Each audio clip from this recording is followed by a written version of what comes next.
Hello everyone, I'm Renown0 and we are back again talking about how Stellar Blade has now hit PC. And of course I've been playing it on stream, usually Mondays, Tuesdays, Wednesdays, Thursdays at 9 p.m. Eastern, 6 p.m. Pacific time. We will be playing Stellar Blade later tonight on stream as well with our beautiful mods. I need to check for some more mods before that stream starts. Now, as it hits PC, it has hit 1 million sales 19 times faster than on PlayStation 5, as of course there are PlayStation fanboys out there that I'm sure have thought that they were the end-all be-all of this type of game, when it seems that the audience is on PC. Now, what they'll tell you, the journalists will say that, oh, it's the Chinese that are buying the game. What's the issue, though? What's really the issue with the Chinese mostly buying this game? This is the type of game that was made for them, as well as the U.S. People in the U.S. are buying this game in droves. People in China are buying this game in droves. People in Asia mainly play on PC and on mobile phones. So let's continue on. Of course, we have PC Gamer that says, Stellar Blade sold 1 million units in 3 days on PC, and you can mostly thank Chinese players. That's perfectly fine. There's nothing wrong with Chinese players mostly buying this game. I mean, I believe it was created by a Korean studio, but don't quote me on that.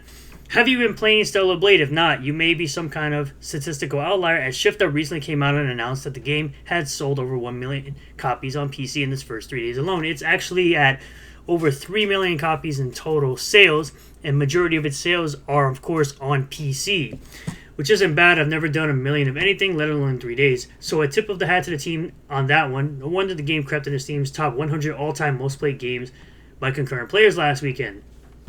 Across all platforms, Stellar Blade has sold 3 million copies across its lifetime, which the platforms are, of course, PS5 and PC, so hey, not bad going for us. We make up fully 1/3 of the game's sales after just a few days of availability. However, you have games journalists like a Paul Tassi coping and seething over the fact that Stellar Blade is selling very well. It seems to have blown out its competition like every other PlayStation 5 quote-unquote exclusive that has hit PC, as well as trash games like Assassin's Creed Shadows and Dragon Age the Failguard.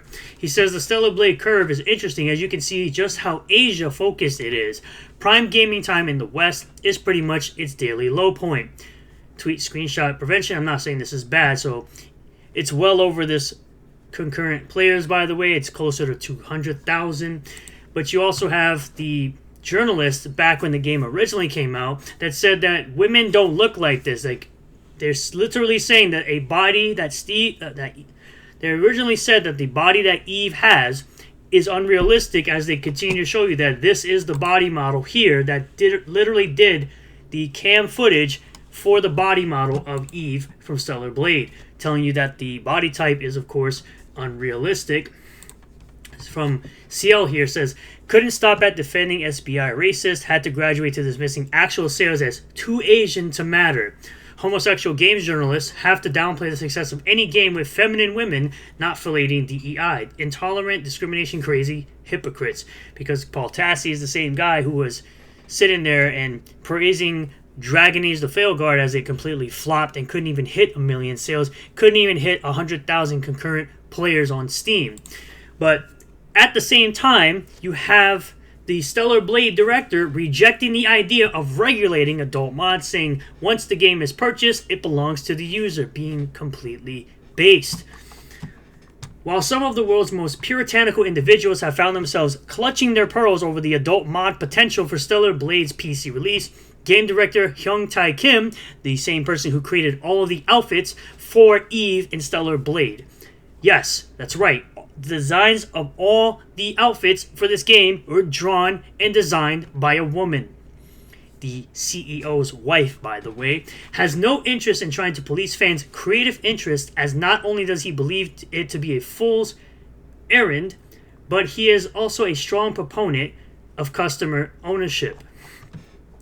Kim, who also serves as the CEO of Stellar Blade developer ShiftUp, offered his thoughts on the concept of modding, especially as it pertains to Eve and Company, during a recent interview given to South Korean video game news outlet This Is Game. Amidst a larger conversation regarding the ins and outs of the game's recently released PC edition as machine translated by ChatGPT, The director was at one point pressed by his host, quote, "The protagonist Eve is a very appealing sales point in and of herself," which, by the way, the gameplay for the game is very fun. I quite enjoy that type of Souls-like games because I'm a Souls-like player. Because of that, she's also been subject to preconceived notions, especially overseas. One common issue with character-centric games is data modification, specifically the use of mods. What is your stance or policy regarding this?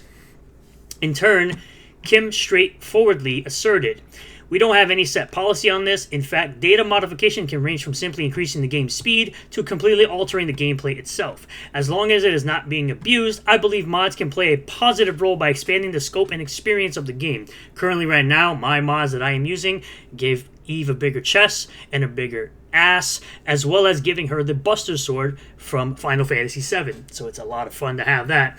Quote, "So overall, I view them favorably," he added. "That said, there are cases where things approach hacking or interfere with the proper functioning of the game. In those cases, we ask that users be mindful when applying such changes."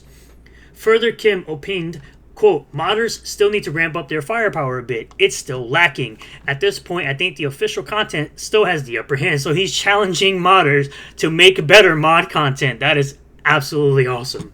Quote, "Since we don't provide an official modding tool, it's unlikely we'll see total conversions of the game, but I'm hopeful we'll start seeing mods that subtly change the way the game is enjoyed," he said. "Of course, new outfits or monster visuals would be great, but I'd be really excited to see the mods that expand the player's experience in a meaningful way." To this end, Kim was then pressed for his stance on adult-rated skins, with his host asking him whether spicy patches should be regulated or do you view them as a matter of user choice. They should absolutely be viewed as viewer choice. People should be able to play the game that they purchased in any way that they choose. Standing firm, the Shift Up CEO affirmed, quote, "Stellar Blade is rated for adults only. It is a M-rated game in the US, so I don't think that there's a strong justification for regulating such mods. Realistically, there's no effective way to regulate them anyway," he admitted. "As you probably know, mods have never truly been under full control of the developers. What I am concerned about, though, is not so much the existence of such patches, but the idea of people profiting from them by selling them at high prices. Majority of the times, people that make mods for video games, they don't charge anything for people to use their mods. They do, however, ask for donations and things like that for putting in the time and the effort to create such mods, but they never truly upfront ask people to pay for such mods. I'd much rather see people enjoying a culture of creation together like a big party where everyone contributes." Closing out this portion of their time together, Kim declared, "Ultimately, it's a matter of user freedom. Once a person owns the game, how they choose to enjoy it is entirely up to them. So no, we don't have plans to regulate that kind of content," he concluded. "I just trust that everyone is a mature member of society and will act within common sense, being mindful of sensitive or antisocial content." To go even further with the developers of Stellar Blade and Nikkei, you see right here, Shift Up is reviewing a Nintendo Switch 2 version of Stellar Blade. They secured a dev kit, optimization tests are underway, full development still unconfirmed. Coincidentally, they gave all employees a Switch 2, just like they did with PS5s during the Stellar Blade dev. So yes, they rewarded their employees all with Nintendo Switch 2s for having such huge success on the PC platform, and I think that is an awesome thing to see coming from the developers of Stellar Blade. They absolutely deserve all the rewards and the benefits and the success with how good and how awesome the modding scene is with this game, and allowing people to play the game the way they want, use whatever mods they want, as long as, obviously, what they said, certain things. But you should be able to enjoy the game in any way you want, since you already put in your hard-earned money to purchase said game. And that's how you treat your employees. That's how you treat your customer and consumer, by not blocking things like mods simply because you disagree with them. It is not your place to tell a gamer how they can enjoy something that they purchased up front with the money that they worked hard for.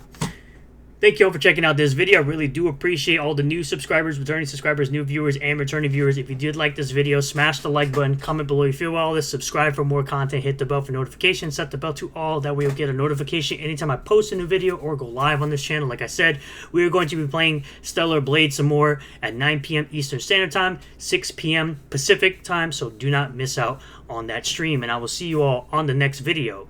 Peace.